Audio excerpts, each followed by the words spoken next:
Assim como Tioran angariou ao longo da sua vida, né, e da sua carreira, muitos bons amigos e amigas, leitores e leitoras, mais ou menos distantes, com os quais e às quais ele sempre manteve o gosto da correspondência epistolar.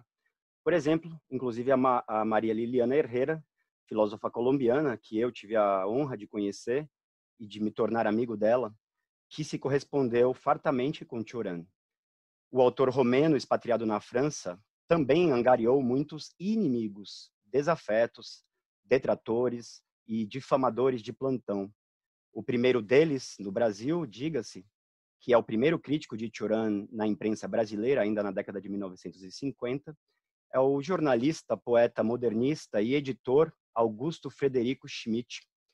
Um dos seus textos jornalísticos no ano de 1950, intitulado Tédio e Decomposição, parte de uma leitura da parte de Schmidt do recém-publicado e premiado com Rivarol, livro de Tioran, o Précis de Décomposition, o breviário, para chegar a uma conclusão absolutamente negativa e desfavorável em relação ao livro em questão e também ao teor das ideias nele comunicadas.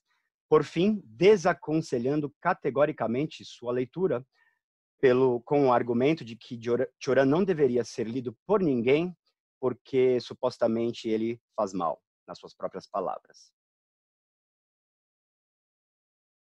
Portanto, eu gostaria de colocar em pauta esse tema, né, polêmica, do escândalo Tioran.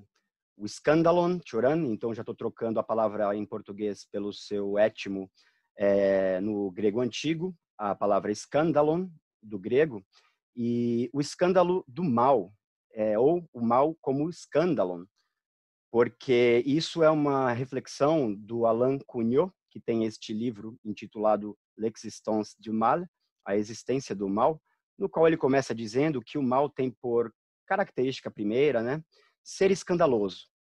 E o escândalon, segundo ele, em grego antigo, significa elementarmente a ideia de um obstáculo, né, por exemplo, uma pedra que faz tropeçar e, portanto, cair.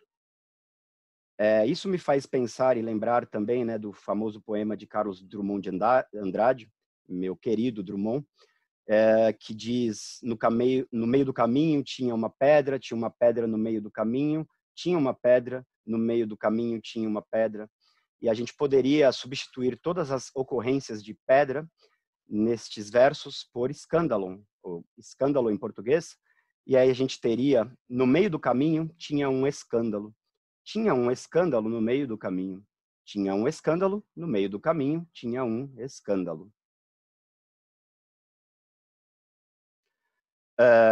Dito isso, eu gostaria de colocar em pauta também, agora em seguida, certa ubiquidade do mal no caminho, né, para usar essa imagem, essa figura poética do poema de Drummond, a ubiquidade do mal no caminho e na obra de Tioran, né?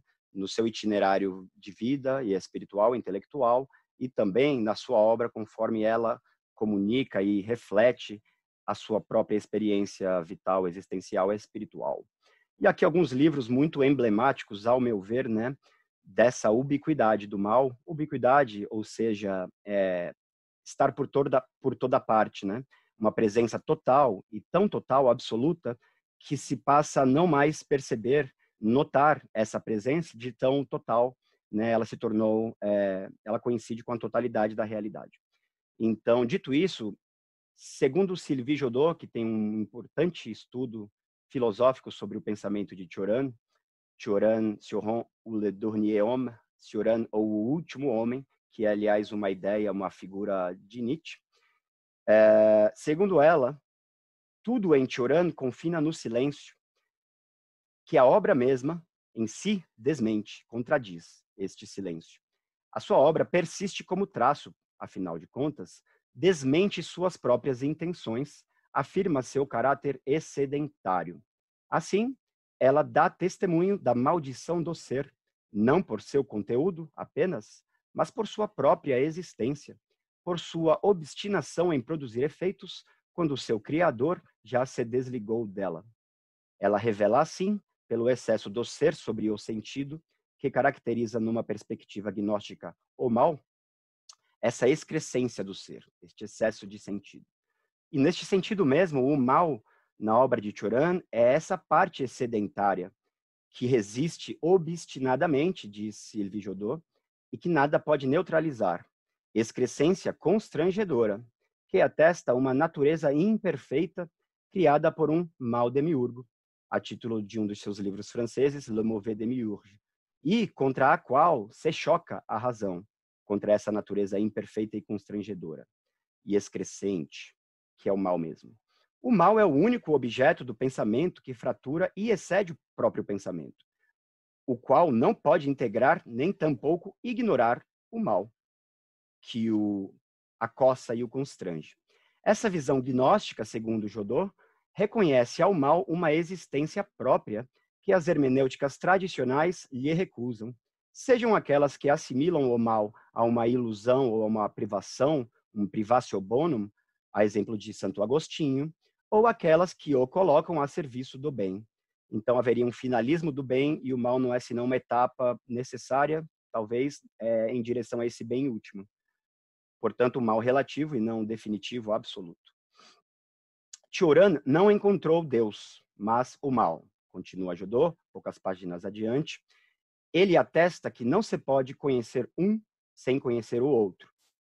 Seu grande mérito é assinalar a impureza do ser, sem a qual nada se cria, e colocar-se em guarda também, precavido, contra os erros do angelismo. Isso é muito importante colocar em pauta e em questão para problematizar, né, o que ela está dizendo em termos de erros do angelismo. Angelisme, em francês, angelismo. É uma certa tendência e obsessão que pode virar uma ideologia, né? Eu acho que ela está muito presente nessa cultura New Age, inclusive da autoajuda, que é de pensar que, no fundo, o ser humano e cada um de nós, pessoalmente, né, eu, pensando por mim mesmo, sou puro, bom, né, quase como um anjo mesmo, né? Então, o angelismo vem daí, né, de achar-se angelical, dotado, no fundo, de uma certa pureza, e que, na verdade, tudo que nós temos de mal e de corrompido é por força da sociedade e de certas forças corruptoras externas, nunca internas, que acabam, eventualmente, nos corrompendo, né, e nos tornando corruptíveis. Então, Cioran é um grande inimigo desse angelismo, como outro contemporâneo intelectual, crítico literário norte-americano, Harold Bloom, com o qual, aliás, Cioran tem muito em comum, um certo parentesco de viés gnóstico, né, da heresia gnóstica. Também é um grande crítico e oponente intelectual dessa tendência, dessa moda angelista, né, purista da modernidade, e que pode ser puramente cultural, né, num viés puramente cultural, como ela também pode se manifestar num contexto especificamente político e ideológico, e ainda é mais nociva ainda do que num plano puramente cultural, não político ideológico. Então, Cioran é um grande oponente, um grande crítico desse angelismo, né, que está colocando em pauta Sylvie Jodot, que ele mesmo já praticou quando jovem. O próprio Cioran incidiu nesse erro do angelismo, do qual está falando Sylvie Jodot, quando ele foi jovem, aliás, na sua juventude fanática, sobre o que eu falarei agora em seguida. Cioran foi um grande proponente, na sua, ainda que trágico, conflituoso, desse angelismo, né? Ele tinha, e o livro das ilusões manifesta isso muito bem, uma forte aspiração a uma pureza que ele acabava nunca encontrando, e de onde uma decepção, uma desilusão e uma poética da decepção e da desilusão, né, que vão ficar muito mais evidentes a partir do breviário de decomposição. Então, Cioran, sim, já teve uma fase de angelismo e de purismo na sua juventude, e está relacionada ao seu fanatismo de juventude. Bom, então, Sylvie Jodot diz que o grande mérito da obra de Cioran é justamente assinalar a impureza do ser, sem a qual nada se cria, e colocar-se em guarda, precavido contra os erros do angelismo, lançando na cara do mundo essa mancha, cette tache, que preside seu nascimento do mundo. Ele tenta nos comunicar seu saber funesto, son savoir funeste, lançando a nossos olhos essa parcela de trevas que predomina e se perpetua até no traço material de sua escritura, pelo excesso da forma sobre o sentido, que chamaremos aqui de literatura. A obra de Cioran, conclui Sylvie Jodot, animada de uma vitalidade autônoma que toma vida própria e continua criando esse excesso de ser sobre o sentido e de forma sobre o sentido, que é tanto a definição do mal como de uma certa literatura do mal. E Cioran está com os dois pés nessa literatura do mal. A sua obra, animada de uma vitalidade autônoma, é por si só uma figuração do mal. A propósito, eu gostaria de fazer um excurso só para dizer que eu recentemente dei uma entrevista sobre Cioran para o canal filosófico do meu amigo Caio Souto, aliás, um excelente canal filosófico, mas não só sobre filosofia, para quem estuda e se interessa por filosofia, mas também as ciências e as diversas áreas do saber em geral. Eu vou deixar aqui o link para o canal dele, não para um vídeo específico. Em seguida, eu até deixo o link também para a entrevista que eu dei para ele agora, há poucos dias, sobre Cioran. E eu queria dizer que nessa entrevista eu apresentei Cioran como um filósofo poeta, um pensador escritor, nem mais uma coisa do que a outra, e cuja obra pós-Nietzsche, né, isso é muito importante, esse marco, essa baliza pós-Nietzsche, não pretende continuar, não, toda uma reflexão teórica acerca do niilismo como problema cultural, civilizacional e espiritual também do Ocidente, né? Teorização, aliás, já empreendida minuciosa e exaustivamente pelo próprio Nietzsche, certo? De modo que não restaria para Cioran muito mais o que pensar ou mesmo dizer sobre a questão do niilismo, né? Porque é como se Nietzsche já tivesse dito e pensado tudo, esgotado a questão. Cioran deixa isso, às vezes, assim, sugerido, né? Não só em relação ao niilismo, mas Nietzsche teria esgotado, levado ao fim, as últimas consequências e a exaustão, muitas outras questões. Então, eu dizia ao Caio Souto, o dono do canal e editor e professor de filosofia, filósofo, naquela entrevista, que Cioran, em vez de teorizar sobre o niilismo, o problema do nada, e também sobre o problema do mal, que é um problema originariamente teológico e ou metafísico, que será herdado, sim, será herdado de forma secular pela modernidade filosófica, né?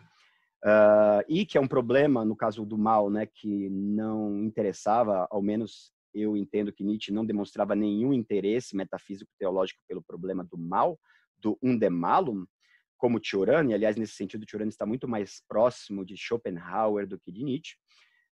Então, tudo isso não se encontra teorizado na obra de Cioran, e especialmente a partir do Breviário, sua obra francesa, né, que é a segunda metade conclusiva, que reescreve e tenta corrigir e depurar a escrita francesa, a romena, desculpa, a obra romena, né, tenta fazer tudo isso em relação a ela, recomeçar, reescrever, corrigir em muitos pontos.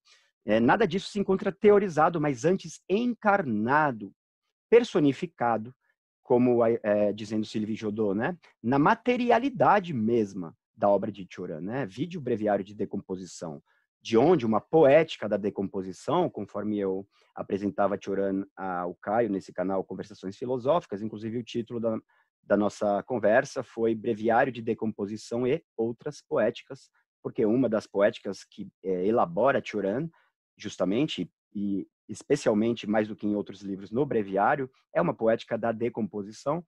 E haveria também, por exemplo, uma poética da decepção, uma poética do fracasso, uma poética da inutilidade, uma poética da queda, uma poética do inferno, uma poética da insônia, enfim, uma série de poéticas. Cioran, além de filósofo pensador, e que faz teoria à sua maneira, né, mas comunica essa teoria, as suas intuições filosóficas, suas ideias, de maneira muito peculiar, né, que tem uma grande dimensão e uma valência poética, estética, barra literária, entre aspas, e não de uma maneira conceitual, argumentativa, apodítica, demonstrativa, como se espera que um texto e um discurso e uma racionalidade filosófica, ao menos consideradas de maneira clássica, tradicional, convencional, que parte desde Platão e se desdobra na Idade Média, e então nos tempos modernos e na modernidade,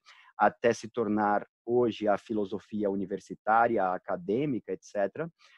Cioran não está fazendo filosofia neste sentido, desta maneira, com esses métodos, esta linguagem, esses procedimentos, etc. A sua filosofia é outra, ela é marginal, heterodoxa, sui generis, solitária, e ela não pretende se separar e criar divisões, separações, e que levam a especializações científicas, né, entre ciência e religião, ou filosofia, mais do que ciência e religião, ou filosofia e literatura, ou filosofia e poesia, ou filosofia e mística.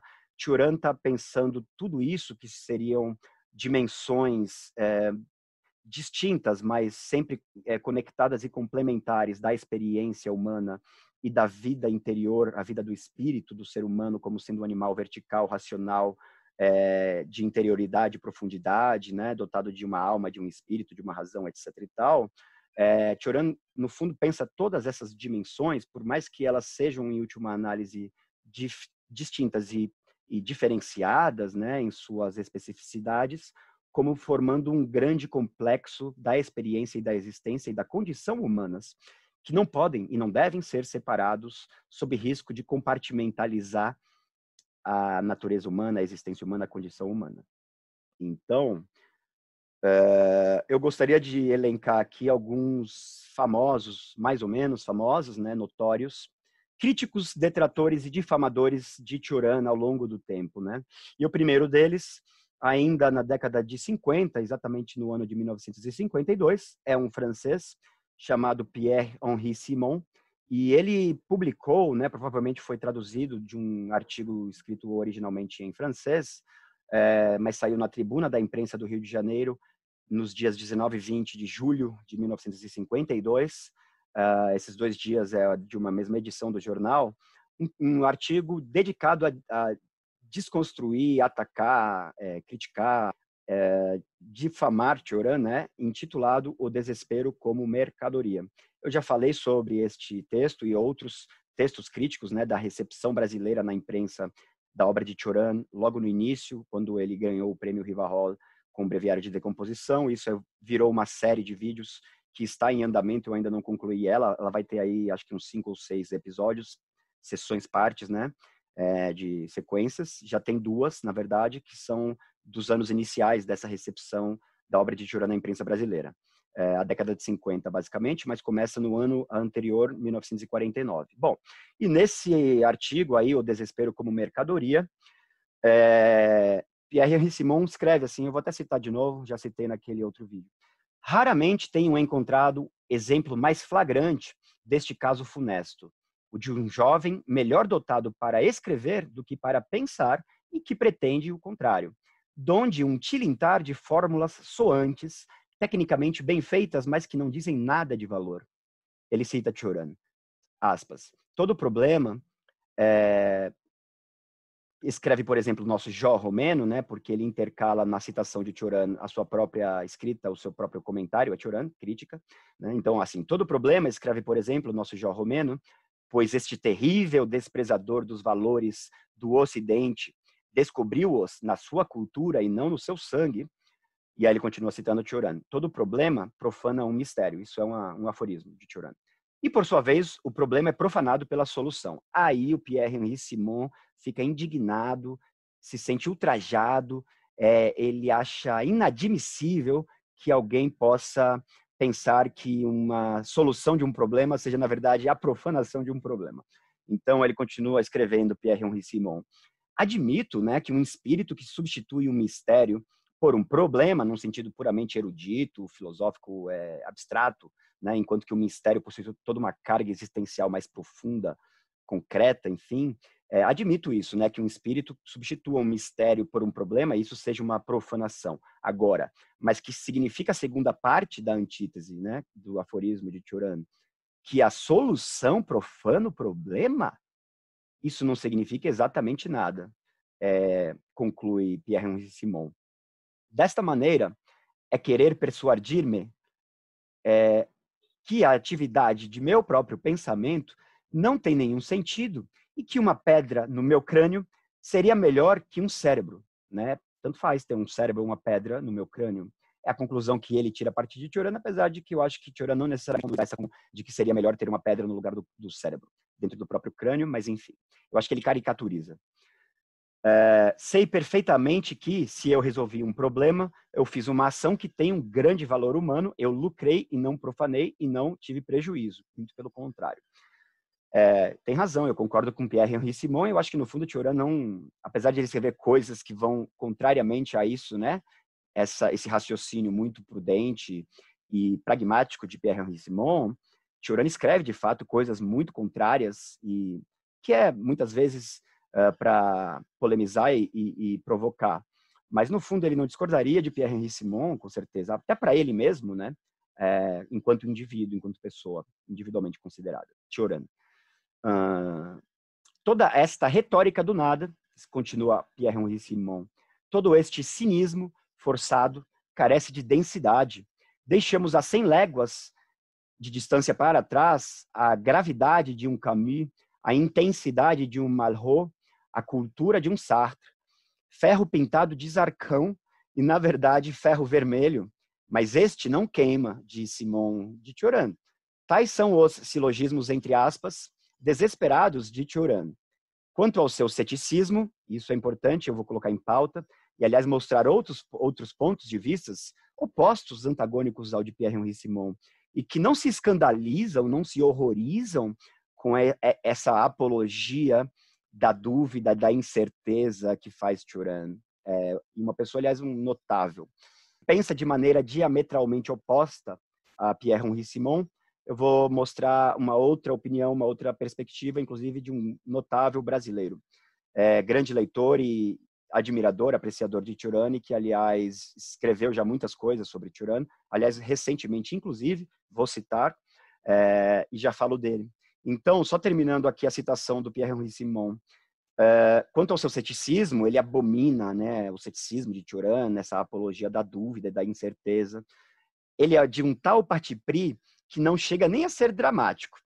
Que pensar de um espírito que afirma: nada estanca minha sede de dúvidas, isso sim, Cioran escreve nos Silogismos da Amargura, tivera eu um bastão de Moisés para fazê-las jorrar do próprio rochedo. É o aforismo de Silogismos da Amargura. Escreve Cioran. E aí conclui Pierre-Henri Simon: um espírito bem formado, é o julgamento de valor dele, né? Isso uma observação para além de Cioran, de maneira, em geral, existencial e antropológica, por que não? Um espírito bem formado pode ter dúvidas, mas nunca aspira a tê-las. Ele está convencido disso. Um espírito bem formado, repito, um espírito bem formado pode até ter dúvidas, entretê-las, né, ruminá-las, mantê-las durante um razoável período de tempo, até superá-las, né, em direção a uma síntese, sei lá, mas nunca aspirar a tê-las. Como assim? Isso nenhum ser humano normal, bem formado, né, em sã consciência, está convencido. Pierre-Henri Simon aspira a ter dúvidas e a manter-se nas dúvidas, em um estado de dúvida e, portanto, de incerteza e de insegurança existencial, porque a dúvida gera insegurança, além de incerteza, né, num plano mais existencial vital. Então, ele acha isso impossível, ele acha isso um contrassenso, uma impossibilidade, uma incoerência, e sinal de que essa pessoa não bate bem da cabeça, não é bem formado. Então, ou Cioran não bate bem da cabeça, da cachola, e ele não é um espírito bem formado, mas aí é o caso de uma malformação do espírito, né? Ou uma deformação do espírito, ou talvez a sua opinião não seja absoluta, ela seja muito, aliás, relativa, subjetivamente relativa, e tá bom, é a sua opinião, como diz o grande Lebowski, né, no filme dos irmãos Coen, that's just your opinion, man, sabe assim? Para ironizar um pouco, vamos ver. Mas, enquanto isso, só elencando alguns outros notáveis críticos, detratores e difamadores de Cioran. Em seguida, eu gostaria, né, de elencar o ilustre, que eu gosto, de George Steiner, não é porque ele é um grande desafeto, não da parte de Cioran, dele mesmo, eu não sei de onde ele tirou tanto ódio, tanto rancor, tanta indignação em relação a Cioran. Bom, ele é judeu e entende-se pelo livro de juventude de Cioran, que é o seu livro maldito, né? Transfiguração da Romênia, em que ele escreve coisas muito horríveis, cruéis, brutais, sobre estrangeiros que habitavam a Romênia de modo geral e particularmente contra os judeus, que é uma grande comunidade de estrangeiros vivendo na Romênia, como em vários países no mundo. Enfim, então tem isso no fundo, mas muitos outros judeus entenderam e acreditam, né, não tem nenhuma dúvida de que Turan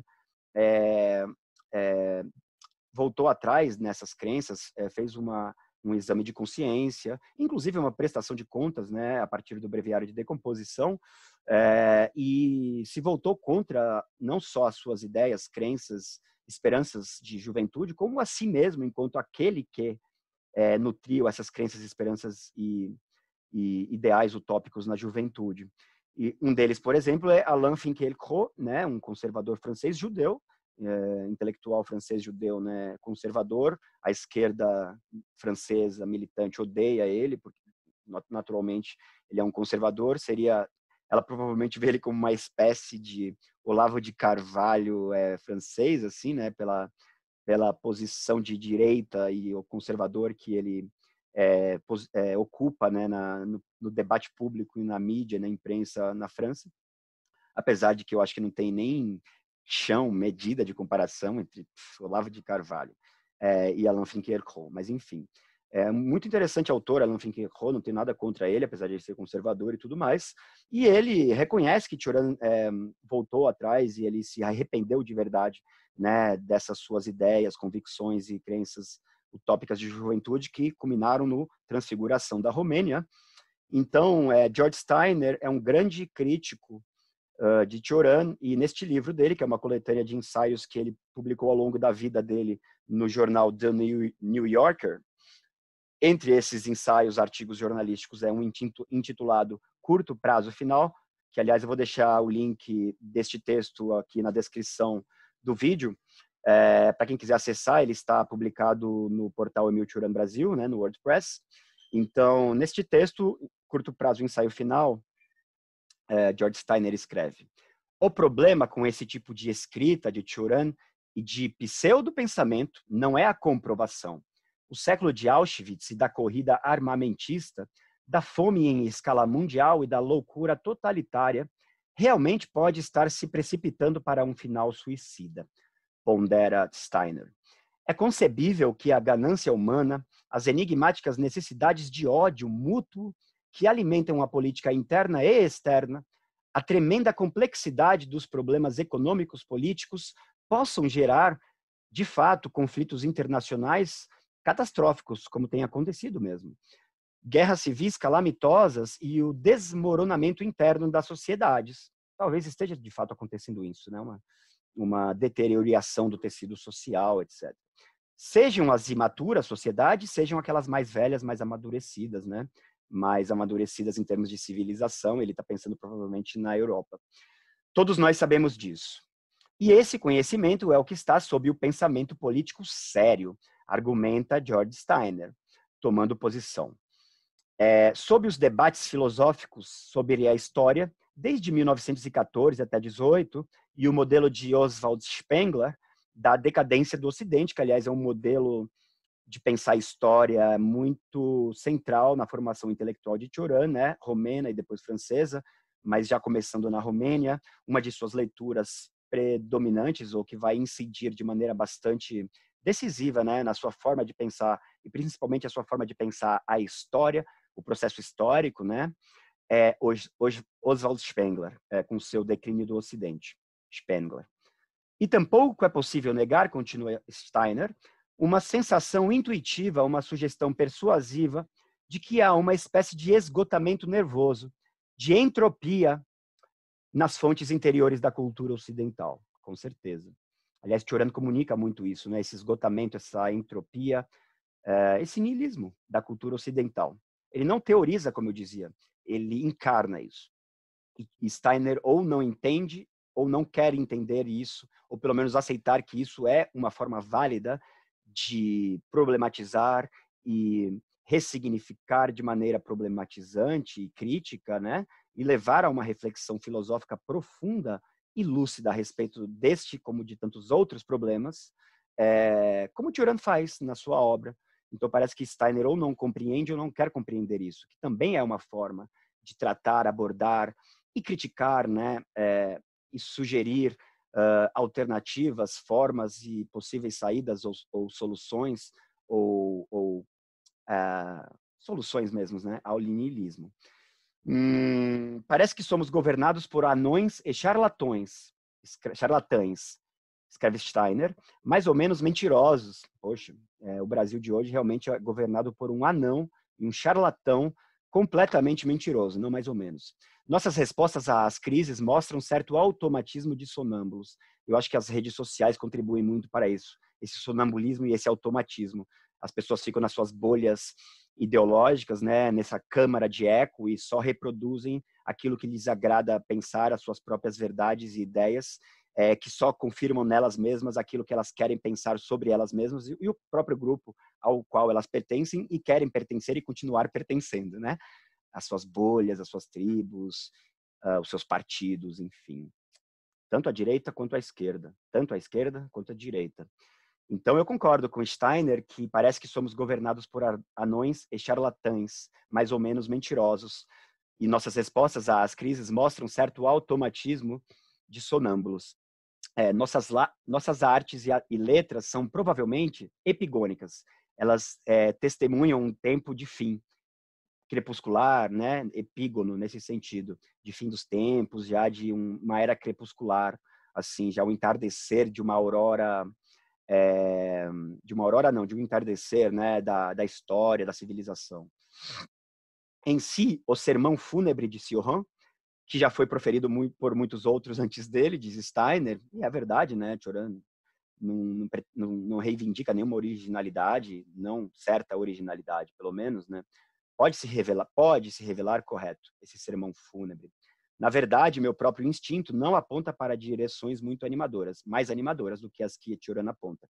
E aí ele continua, ele desce a lenha, destece toda uma crítica corrosiva, assim, impiedosa contra Cioran. Enfim, é interessante, vale a pena. Eu acho que faz parte, né?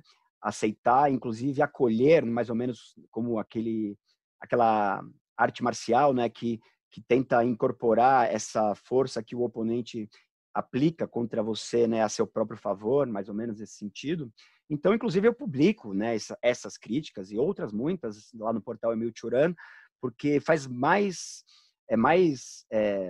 então eu publico, faço questão de publicar essas críticas, inclusive as mais implacáveis, né, como a de George Steiner, como a de Pierre-Henri Simon, né, o desespero como mercadoria, porque mais vale ter acesso a elas, saber quais são elas, né? Até para poder ponderar, ruminar, incorporar e então, eventualmente, saber de que maneira se posicionar em relação a elas, do que ignorar, fingir que não existem, fazer um tabu em torno delas, etc. e tal. Inclusive em relação ao passado infame de Cioran, né? O seu passado de descaminho político, que Marta Petreu tematizou nestes termos de um passado infame, né?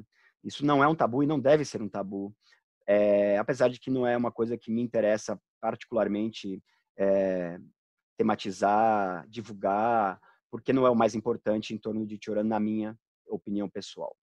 Então tem um outro crítico, né, detrator, difamador de Cioran, um americano conservador. Aliás, o guru da Virgínia gosta muito desse cara, acho que já se encontraram, se conhecem pessoalmente, que é um tal de Roger Kimball, aí na foto, gravatinha borboleta colorida, carinha de quem é membro do Tea Party. E ele tem um livro que é uma coletânea de ensaios dele, né, mesmo, todos dele, de autoria dele, que se intitula Experiments Against Reality, Experimentos contra a Realidade, e um destes ensaios se intitula The Anguishes of Emil Cioran, e as angústias de Emil Cioran. Ele também assim faz uma crítica bastante ácida, corrosiva. Enfim, ele meio que joga de volta contra Cioran todo o sarcasmo, o cinismo, o niilismo, né, o efeito ácido corrosivo que Cioran mesmo destila nas suas páginas contra o próprio Cioran, dizendo que Cioran, na verdade, acaba sendo uma caricatura de si mesmo, um personagem de si mesmo, e essa literatura obscura, pessimista, de sempre quase um pessimismo chique, mais ou menos no sentido de que um jornalista aí na década de 80, no Brasil, né, 89 o ano, escreveu um artigo juntando Cioran e Clément Rosset no mesmo saco, assim, né, com o rótulo de pessimismo chique. Vai muito no sentido desse pessimismo chique, assim. querendo glamorizar retoricamente e ironicamente o pessimismo metafísico, existencial, né, de Cioran, que vem desde Schopenhauer, dizendo que é um pessimismo chique e tudo mais. Bom, enfim. Um outro muito conhecido também, aliás, quem estuda ciências sociais conhece bastante, o Lucian Goldman, que é um sociólogo, um cientista social, e tem um estudo muito importante sobre Pascal, né? Uma leitura muito peculiar sua de Pascal, enfim, entre tantas outras, né? Cioran também é um autor para quem Pascal tem muita importância. E, enfim, Lucian Goldman, apesar do nome francês, ele é romeno, de origem, de nascimento, nasceu em Bucareste, na capital da Romênia. E Lucian Goldman sempre foi um grande detrator, difamador de Cioran, responsável para espalhar em Paris, porque ele também se expatriou e morou em Paris, a pecha de antissemita de Cioran, né? O que eu acho absolutamente questionável que Cioran tivesse sido, de fato, seja na juventude romena, seja pior ainda depois, antissemita no fundo de verdade, assim, de coração, né, e tudo mais. E bom, mas Cioran deu razões, deu motivos até de sobra para essa pecha de antissemitismo, né, de estigma, que acabou se cristalizando em torno da sua figura pública. E uma das pessoas que mais levou adiante, né, essa questão, até porque ele também é judeu como George Steiner, foi Lucian Goldman. Bom, e mesmo que Cioran nunca tivesse falado nada de antissemitismo e de xenofobia, né, como ele falou e publicou e fez afirmações assim propositivas, apologéticas em torno dessas coisas, infelizmente, né? Notadamente no seu livro Infame e Maldito, esse libelo político de juventude, né? Do qual ele acabaria se arrependendo, abjuraria, etc., que é Transfiguração da Romênia, Schimbarea la fate a România. E mesmo que Cioran não tivesse dito nada disso em termos, né, de xenofobia e antissemitismo, bastasse Cioran tivesse flertado, se envolvido, mais ou menos, né, não 100%, enfim, só um pouquinho com esse movimento da Guarda de Ferro, já seria o bastante para Lucian Goldman se considerar, ou melhor, considerar Cioran como um inimigo, um antagonista intelectual, ainda mais porque são os dois romenos, né, e expatriados na França também, porque Lucian Goldman é um intelectual de esquerda marxista, simplesmente por isso. Mas, enfim, mas o que mais importa é que Cioran tem um comentário nos cahiers, né, os cadernos dele, que foram publicados postumamente, etc. Uma observação que ele escreve no dia em que ele, por acaso, encontrou e conheceu Lucian Goldman na casa de um amigo em comum, dos dois, que no caso é Gabriel Marcel, um filósofo existencialista de viés cristão, né? Então, existencialismo cristão, teísta e não ateu, como de Sartre. E Cioran era muito amigo de Gabriel Marcel, apesar das diferenças intelectuais e filosóficas, né? Cioran, assim, meio que herege gnóstico, no fundo, mas eram muito bons amigos e o fato de Cioran ser um gnóstico, querer ser, ou se apresentar, ou escrever livros de teor gnóstico não era nenhum motivo suficiente para comprometer a amizade dele com Gabriel Marcel. E um dia eles se conheceram na casa de Gabriel Marcel, e foi uma surpresa, né? Assim, Cioran não esperava. Olha, Lucian Goldman, aquele, né? Justo o Goldman que vem há anos espalhando por aí que eu sou um antissemita, que eu odeio judeus e tudo mais, né? E que no fundo não é verdade, eu não queria que ninguém pensasse isso, e ele tampouco não pensasse isso. Resumo da ópera: se deram super bem, conversaram horrores, horas a fio, ainda saíram da casa do Gabriel Marcel, andaram caminhando, pararam num café, tomaram café conversando, e Lucian Goldman, no final das contas, ainda acompanhou de maneira muito gentil, cavalheiresca, Cioran até a porta da casa de Cioran, e segundo Cioran, nesse dia, Lucian Goldman deu a entender que acreditou finalmente que não era verdade o antissemitismo de Cioran. É isso.